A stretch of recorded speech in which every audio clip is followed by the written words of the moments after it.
Swastiastu. Halo semuanya, perkenalkan, nama saya Kades Lestari.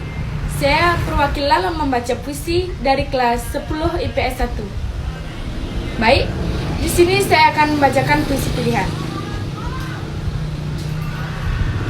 Cintaku jauh di pulau, karya Chairil Anwar 1946.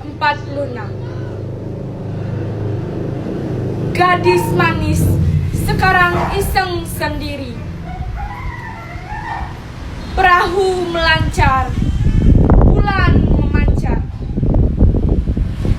di leher kukalungkan, oleh-oleh buat si pacar.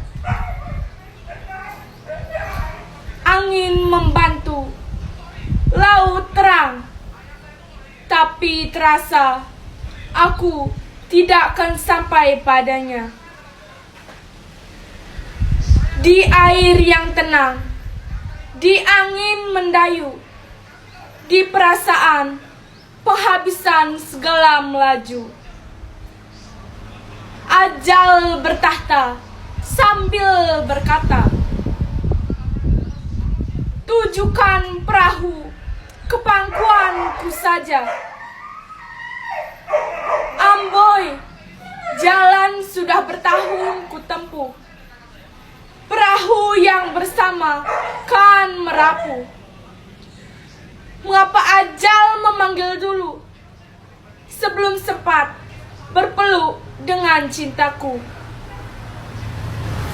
Manisku jauh di pulau, kalau ku mati, dia mati iseng sendiri. Baik, sekian puisi pilihan dari saya. Jika ada kesalahan kata saya mohon maaf. Saya tutup dengan Paramasanti. Om Santi Santi Santi Om.